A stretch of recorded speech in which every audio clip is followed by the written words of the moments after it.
Assalamualaikum warahmatullahi wabarakatuh.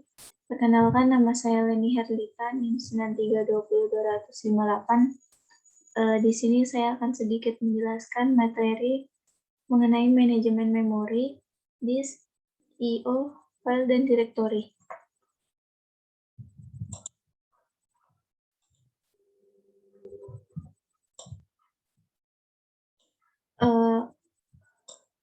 Mungkin kita lanjut masuk di sini kita masuk ke Ubuntu terlebih dahulu, kemudian masuk ke terminal. Sebelum masuk ke materi, apa sih sistem operasi itu? Sistem operasi itu bertugas melakukan manajemen file, proses memori, disk, dan input atau output. Tujuan dari sistem operasi itu supaya sumber daya yang dimiliki oleh komputer atau perangkat keras bisa diatur untuk berjalan untuk memenuhi semua kebutuhan. Kita masuk ke manajemen memori. Di manajemen memori, fungsinya yaitu pertama mengelola informasi yang dipakai dan tidak dipakai. Yang kedua yaitu mengalokasikan memori ke proses yang memerlukan. Yang ketiga, mendealokasikan memori dari proses yang telah selesai. Yang keempat yaitu mengelola swapping dan pegging antara memori utama dan disk. Pada sistem operasi Linux, kita bisa melihat memori yang terpakai oleh suatu proses dalam terminal dengan perintah sebagai berikut. Untuk perintah yang pertama yaitu free. Jadi perintah free ini untuk menunjukkan bagaimana swap, space, dan banyak swapping yang terjadi. Kemudian lanjut ke perintah kedua yaitu cat spasi proc / meminfo. Nah, untuk perintah yang ini yaitu untuk melihat penggunaan memori dan swap-nya. Jadi untuk melihat memori dan swap-nya ini bisa menggunakan perintah seperti ini. Lanjut untuk yang ketiga yaitu masukkan cat proc sys garis miring vm/swapiness. Kemudian kita enter. sys vm swapiness kurang. Nah, untuk perintah yang ketiga ini dia memaksimalkan penggunaan memori fisik atau RAM dengan memori virtual atau swap dengan melihat swapiness. Swapiness ini dia berfungsi untuk mengontrol kecenderungan kernel untuk memindahkan proses dari memori ke swap. Lanjut ke perintah keempat yaitu sudo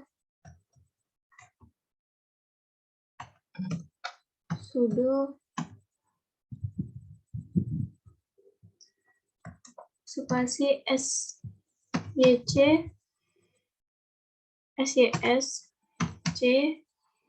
tl vm titik swapiness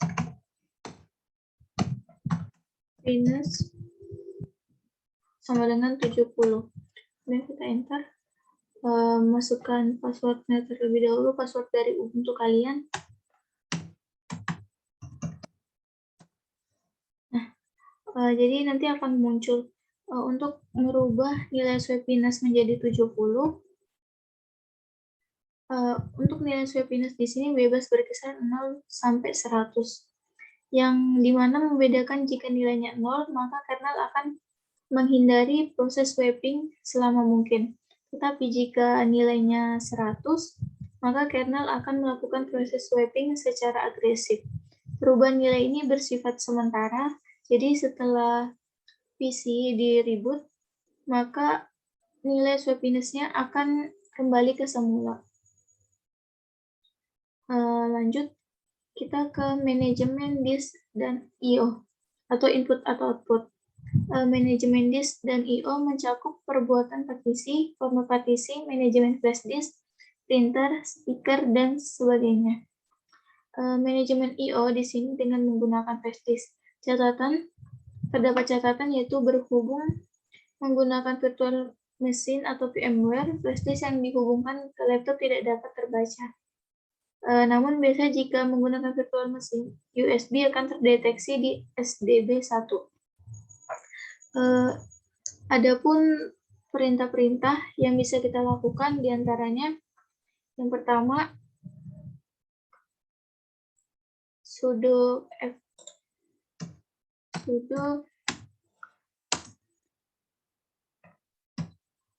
fdisk.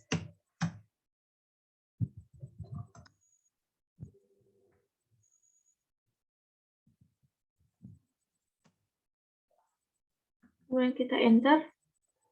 Nah, itu gunanya yaitu melihat keberadaan flash disk atau misal flash disk terkoneksi ke SDB1. Kemudian masuk ke perintah kedua. Perintah kedua yaitu sudo mon spasi slash dev SDB1 spasi media slash baru enter.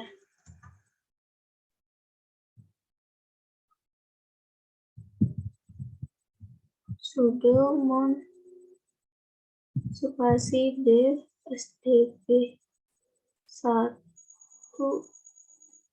spasi slash media. Pokoknya untuk perintah yang ini yaitu dia untuk melihat isi dari flash disk. Lanjut ke perintah ketiga yaitu umon. Caranya mengetikkan umon slash media slash. Untuk perintah yang ini yaitu digunakan untuk mengeject atau mencabut flash disk. Lanjut kita ke perintah keempat yaitu lsus b. Untuk perintah ini dia melihat perangkat input atau output yang lain. Lanjut ke perintah yang kelima yaitu eject dev plus sr 0.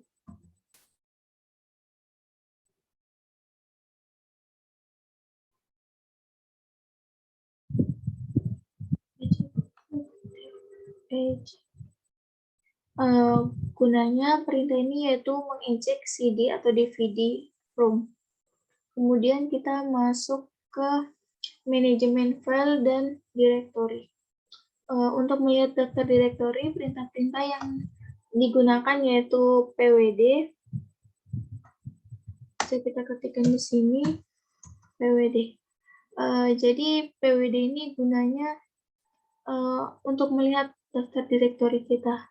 Kemudian ls, perintah kedua yaitu gunanya kita bisa melihat tuh dokumen directory apa saja yang ada di VirtualBox kita ini. Kemudian kita lanjut ke perintah yang C yaitu ls spasi slash home slash user slash nama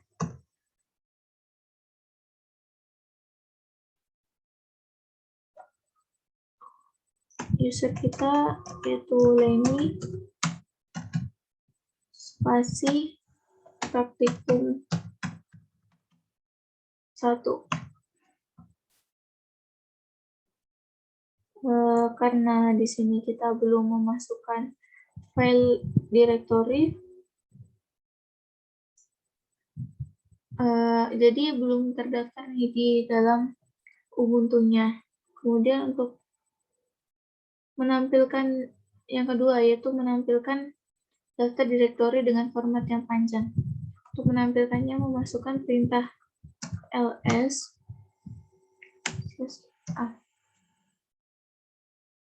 spasi a.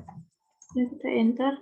Nah, ini gunanya untuk menampilkan daftar direktori dengan format yang panjang. Adapun perintah yang kedua yaitu ls l. Nah, di sini kita bisa melihat pada kolom 1 yaitu kolom 1 ini dia jenis filenya, jenis file dan perizinan. Kemudian kolom 2 yaitu jenis entry directory yang menunjuk ke file. Terus yang kelompok ketiga yaitu pemilik file. Kolom keempat di sini yaitu kelompok pemilihan file, kelompok pemilik file. Terus kolom seterusnya yaitu ada ukuran file dalam byte, tanggal waktu modifikasi terakhir, dan nama file. Lanjut ke perintah selanjutnya yaitu ls all. Nah, ls all ini dia hak akses manajemen file pada Linux ada 10 digit. Jadi pada digit pertama adalah tipe atau jenis data. Terus untuk di satu digit pertama ada tipe atau jenis data, 3 digit di kolom kedua yaitu adalah hak akses user, kemudian 3 digit di kolom ketiga adalah hak akses group, 3 digit di kolom keempat adalah hak akses order. Kemudian karakter pertama menandakan karakter D. Karakter D ini dia artinya directory, dan karakter kayak strip ini garis regular file. Terus karakter L pokoknya ada tuh karakter L itu dia simbol link. Terus ada karakter S. Karakter S ini dia yaitu Unix domain socket. Kemudian ada karakter P. Karakter P yaitu name type. Kemudian ada karakter C, karakter device file. Kemudian yang terakhir ada karakter B yaitu block device file. Kemudian ada karakter berikutnya menyatakan perizinan. Kalau karakter perizinan ini di sini karakter R atau read, karakter W write, terus karakter X yaitu execute, terus karakter strip itu no permission. Lanjut ke 3 yaitu menampilkan perintah sorting. Untuk menampilkannya kita bisa masukkan perintah ls untuk menampilkan daftar file yang diurutkan secara alfabet. Kemudian ada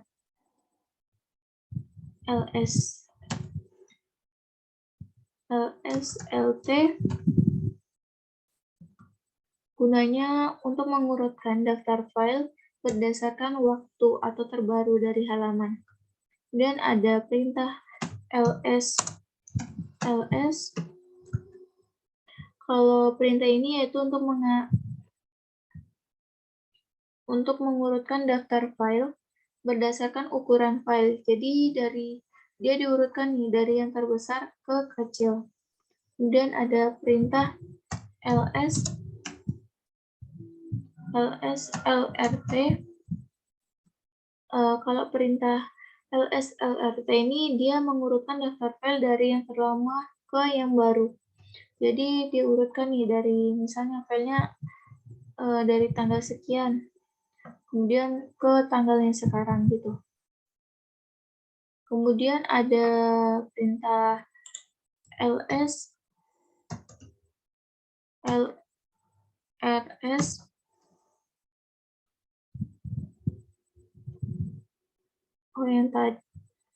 yang tadi iya betul. Nah, kalau yang LRS ini dia mengurutkan daftar file dari yang terkecil ke besar. Ini kayak misal ukuran video tuh. Ukuran video kan biasa ada kapasitasnya yang besar dan ada kapasitas yang kecil. Jadi di sini dia diurutkan dari yang terkecil menjadi ke besar. Lanjut kita di sini ke 4 yaitu copying, moving, dan deleting file.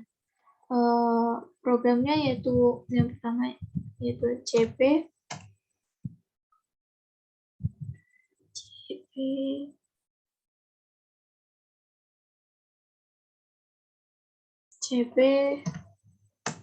coba lagi ya.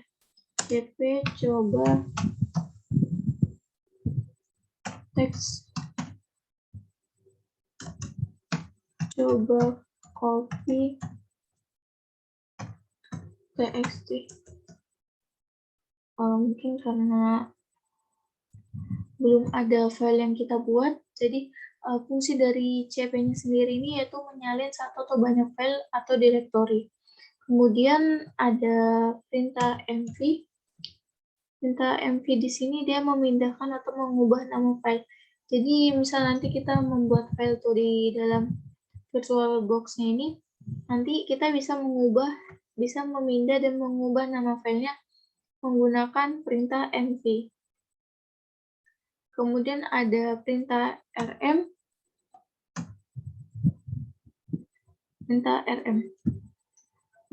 Untuk perintah rm sendiri yaitu dia menghapus satu atau bagian file. Jadi jika sudah dimasukkan itu bisa kita menghapusnya dengan perintah rm. Dan yang kelima yaitu membuat dan menghapus direktori.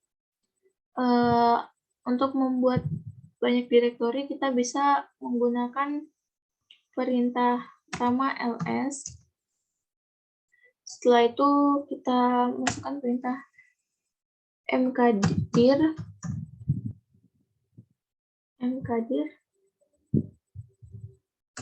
dir 1, dir 2, dir 3. Kemudian kita enter, setelah itu masukkan lagi ls. Di sini kita bisa lihat sendiri nih perubahannya dari yang atas sama yang bawah. Jadi untuk membuat banyak direktori kalau perintah mkdir ini, jika ingin membuat subdirektori bersarang, maka tinggal tambahkan -p setelah perintah mkdir.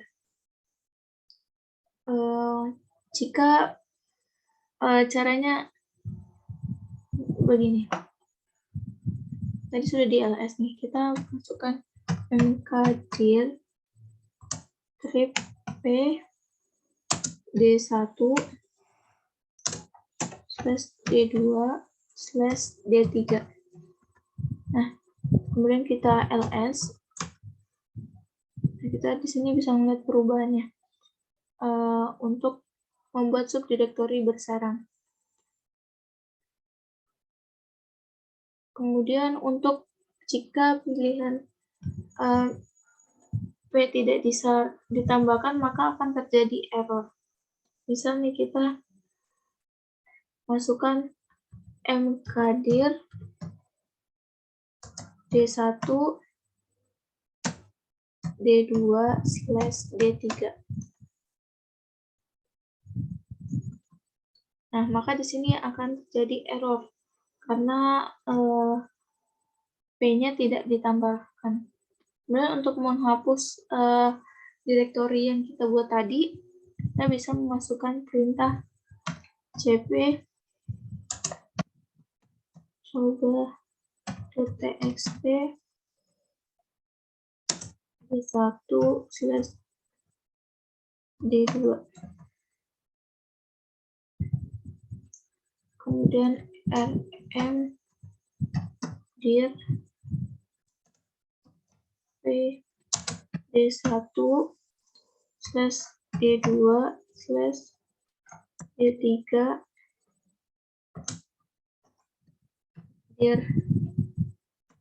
dir 1 dir 2.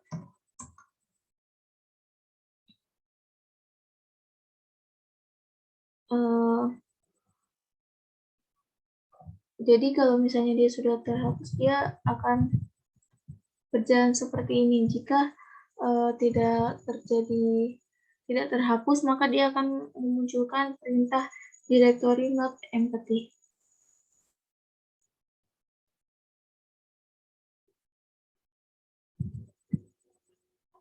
Karena rmdir hanya akan menghapus direktori yang kosong, jadi hapus terlebih dahulu nama file di D1 dan D2. Caranya yaitu kita mengetikkan perintah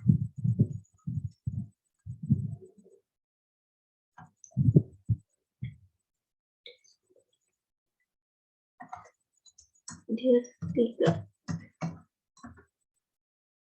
Nah, ini sudah ter-remove, dia sudah terhapus.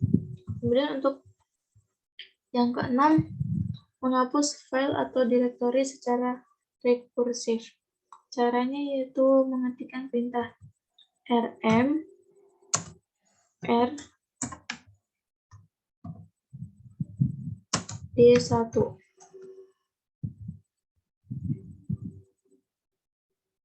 Kemudian ls. Jadi untuk menghapus file atau direktori secara rekursif, kita bisa menggunakan perintah seperti ini. Perintah bila terdapat banyak file atau direktori dan kita ingin menghapusnya. Kalau ingin menghapusnya, kita bisa memasukkan perintah rm r d1. Kemudian kita lanjut ke yang nomor 7, yaitu membuat file kosong. Jadi untuk membuat file kosongnya, kita bisa masukkan perintah tosh file 1 file 2. Kemudian kita ketik perintah ls l. Nah, dia udah terdaftar tuh di situ.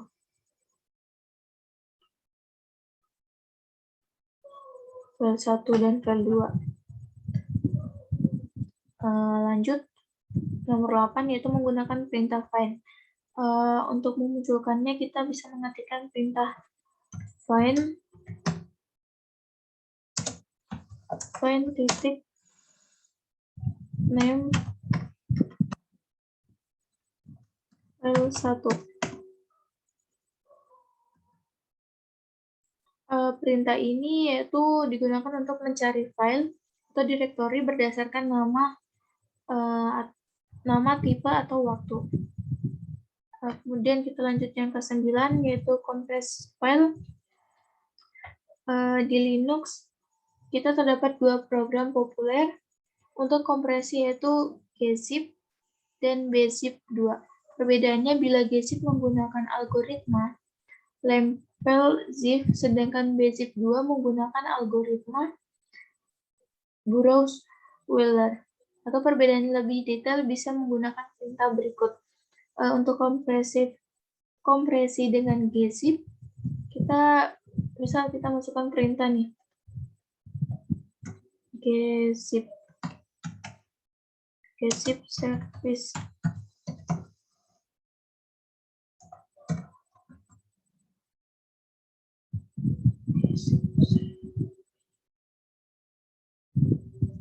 Jadi direktorinya ini tidak ada, kita lanjut saja ke ls.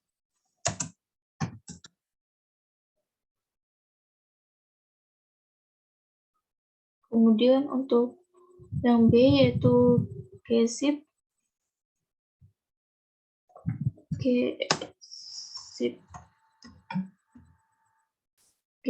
service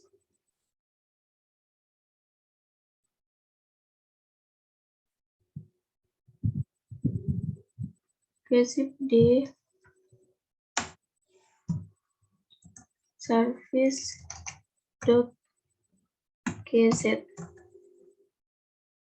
Di sini juga tidak ada direktorinya, saya juga bingung kenapa tidak ada. Lanjut saja kita ke lsl.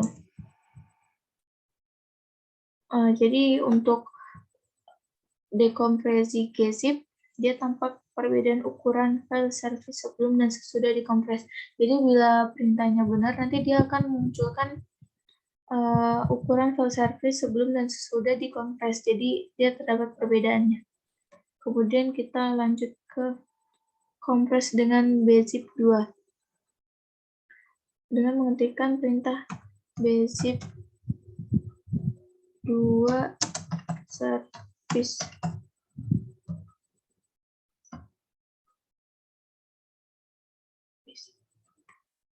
Kemudian ls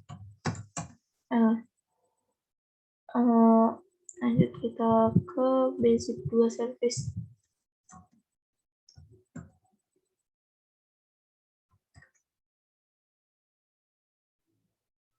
ban zip 2 service dot bz2.